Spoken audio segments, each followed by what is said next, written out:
datang di Ceritaku, cerita yang bikin kamu takut.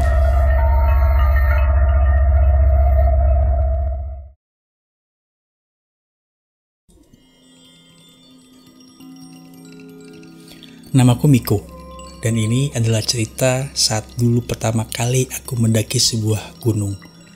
Gunung Merapi di Sumatera Barat. Kejadian ini terjadi di tahun 2006, di mana aku sedang getol-getolnya ingin menjadi seorang pendaki gunung. Dan saat itu aku yang baru pertama kali mendaki gunung, janjian dan ke-8 orang temanku juga, dan sepakat untuk kumpul di depan Universitas Negeri Padang. Dari ke-8 orang yang mendaki bersamaku saat itu, salah satunya bernama Bram. Bram adalah temanku dari kecil dan juga merupakan teman akrabku. Dan saat itu Bram tergabung di dalam salah satu organisasi pecinta alam di sebuah sekolah di Kota Padang. Bram inilah yang mengajakku untuk naik gunung saat itu. Aku sempat mengatakan kalau aku tidak punya peralatan untuk naik gunung. Tapi kata Bram, tenang saja karena semua akan dipersiapkan oleh teman-temannya. Aku hanya tinggal membawa perlengkapan pribadi saja, seperti selimut, baju tebal, dan juga obat-obatan pribadi. Singkat cerita, pada hari H, aku datang ke rumah Bram sekitar jam 3 sore. Dan dari rumah Bram, kami berangkat bersama untuk menuju titik kumpul, yaitu di Universitas Negeri Padang. Di sana terlihat teman-teman Bram juga sudah kumpul, dan kami pun berkenalan. Sehingga genap 8 orang, kami pun berangkat bersama. Kami berangkat menggunakan bis yang mencapai kurang lebih waktu 2 jam, sampai di Koto Baru atau Pasar Koto Baru. Pasar Koto Baru ini adalah titik pertemuan bagi semua pendaki yang akan menuju Gunung Merapi atau Gunung Singgalang. Di Pasar Koto Baru ini kami membeli beberapa perlengkapan dan juga logistik dan memutuskan untuk makan malam di sana agar tidak repot-repot nanti masak ataupun membeli makanan di pos 1. Lalu kami makan di suatu tempat dan memesan makanan sesuai dengan selera kami masing-masing. Pada saat makan itu, aku melihat ada seekor kucing yang menghampiri kami. Awalnya aku gak peduli karena memang ya kucing wajar lah ya ada di tempat makan. Dan salah satu dari ke-8 temanku ini mengusir kucing tersebut dengan kaki. Tapi satu hal yang aneh terjadi. Woi, den lapa kayak koma. Suara itu berasal dari sang kucing yang berarti, "Hoi, aku juga lapar." Aku sontak kaget dan dengan refleks menyisihkan makananku dan ingin kuberikan kepada kucing tersebut. Tapi saat aku menoleh lagi, kucing itu udah gak ada. Dan ternyata bukan cuma aku saja yang mendengar, tapi kami ber-8 pun mendengar suara sang kucing. Tapi karena ini masih awal perjalanan pendakian, kami mencoba untuk berpikir positif dan tidak lagi memikirkan hal yang macam-macam. Sekitar jam 10 malam, kami pun melanjutkan perjalanan dari Pasar Koto Baru menuju Pos Simaksi. Perjalanan menuju Pos Simaksi itu sekitar 1 jam, dan sesampainya di sana, mulailah kami melakukan registrasi untuk semua anggota tim kami yang akan mendaki ke Gunung Merapi. Setelah semua terregistrasi dan terdaftar, kami lalu memutuskan lanjut berjalan ke pos 1. Karena memang di pos 1 inilah tempat kami memutuskan untuk membuat camp atau camping, dan nanti saat summit atau menuju ke puncak, barang-barang akan kami tinggal dan kami hanya akan membawa beberapa logistik saja. Perjalanan menuju pos 1 tidak seperti perjalanan menuju pos Simaksi. Karena perjalanan ini menguras baik itu fisik dan tenaga, karena memang jalannya mulai menanjak. Dan pada trek inilah sesuatu atau hal-hal yang mulai tidak menyenangkan terjadi. Salah seorang dari rombongan ini yang kita sebut saja namanya Yudi mulai bersikap sembarangan. Sikapnya sudah mulai tidak sopan dengan cara menyenter ke arah kanan kiri seolah-olah mencari sesuatu, ke atas, ke bawah, dan juga Tangannya yang sebelah kiri itu membawa sebuah ranting dan dia pukul-pukulkan ke entah itu ke pohon bambu atau pohon apapun yang ada di kanan kiri jalan. Yudi sempat kutegur, "Yud, kalau mau nyenter, ke bawah aja fokus ke jalan, jangan ke kanan, ke kiri, ke atas. Sama itu ranting juga jangan dipakai buat mukul-mukul kanan kiri, nanti ada yang keganggu." Tegurku kepada Yudi dan dijawab dengan santai, "Oh oke bang, sorry. Tapi itu hanya berlaku sebentar aja." Setelahnya dilakukan lagi seolah-olah memang gak dengar apa perkataanku dan teguranku.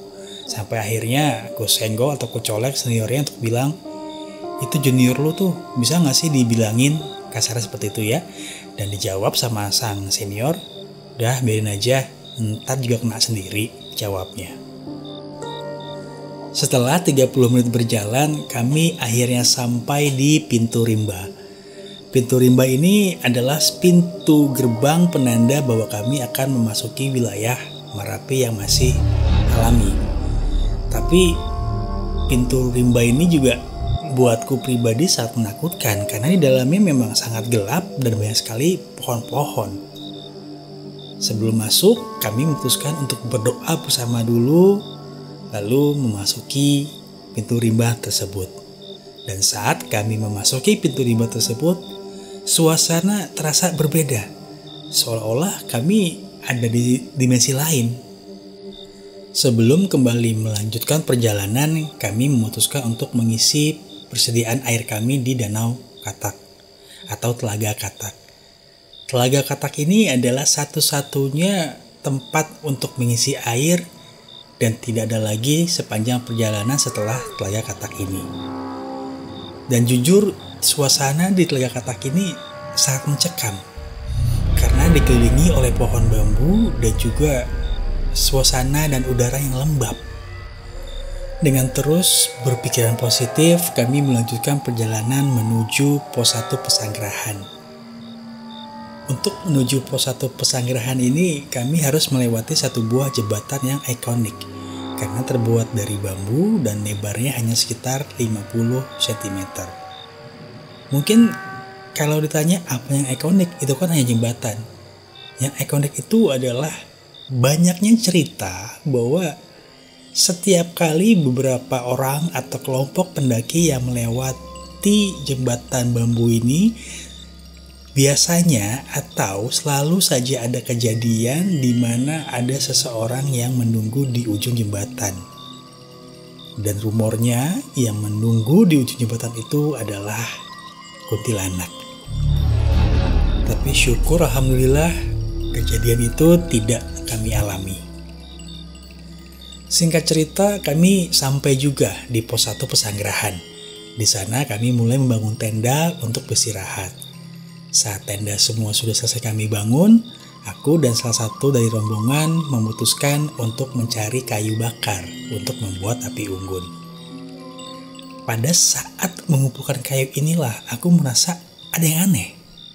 Aku merasa setiap kali aku mengambil kayu atau berjalan ke arah manapun, aku merasa seperti ada yang memperhatikan atau melihatku dengan tajam. Lalu aku bertanya kepada temanku yang sama-sama mengumpulkan kayu, "Jen, lu ngerasa gak kalau kita tuh kayak lagi diliatin gitu?" Tapi temanku ini menyatakan bahwa udah biarin aja, nanti aja kita bahasnya pas udah turun. Mendengar itu, aku pun langsung diam dan kembali melanjutkan mengambil beberapa kayu. Kami membuat api unggun dan sekedar mengobrol sekaligus berdiskusi teknis untuk ke puncak nanti seperti apa. Dan akhirnya kami putuskan bahwa 6 orang akan berjalan ke puncak dan 2 orang akan tinggal di tenda untuk menjaga barang-barang. Walaupun suasana ini mahal karena gak setiap hari kita bisa ngobrol santai di depan api unggun di sebuah area yang sangat masih perawan, masih dengan suasana hutan dan dengan udara yang dingin.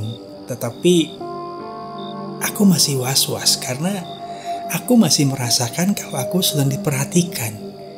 Dan ini membuatku gak nyaman, sehingga Aku bertanya kepada teman-temanku dan ternyata mereka pun merasakan hal yang sama.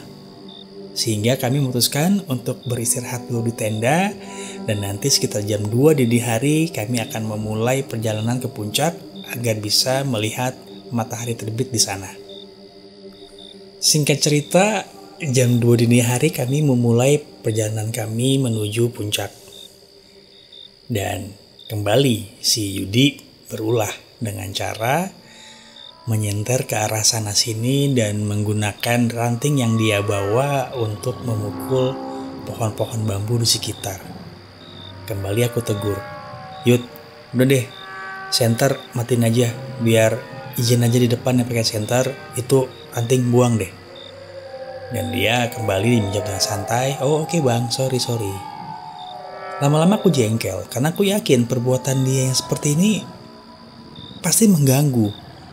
Aku saja yang merasa dan melihatnya itu mengganggu, apalagi orang-orang yang atau makhluk-makhluk yang tidak terlihat pasti juga merasa terganggu. Kami berjalan dengan santai dan tidak buru-buru. Dan untuk mengisi kesunyian ada beberapa teman dari rombongan yang bernyanyi-nyanyi kecil. Kami berjalan seperti biasa menuju puncak. Sampai sekitar 10 menit berjalan, kami mendengar suara tawa wanita yang berasal dari ujung depan sana. Bahkan salah satu dari rombongan berkata bahwa kenceng banget mbak ketawanya. Karena memang terdengar sekali ketawanya kenceng banget gitu ya. Mungkin lagi happy kali ya. Tapi setelah 15 menit berjalan, kami tidak menemukan rombongan siapapun yang ada di depan kami. Lalu itu suara siapa? Kami semua saling menatap dan akhirnya memutuskan untuk diam 1000 bahasa dan jangan berisik. Perjalanan dilanjutkan dan kami sampai di sebuah tempat di mana ada pohon besar yang tumbang. Di sini perasaanku mulai tidak enak. Karena entah kenapa suasananya seperti berubah. Dan benar saja, saat akan mendekati pohon tumbang tersebut, aku melihat seorang anak kecil. Anak kecil yang duduk di atas pohon tumbang tersebut dan menatapku dengan senyum. Tapi masalahnya, anak ini tidak seperti anak biasa.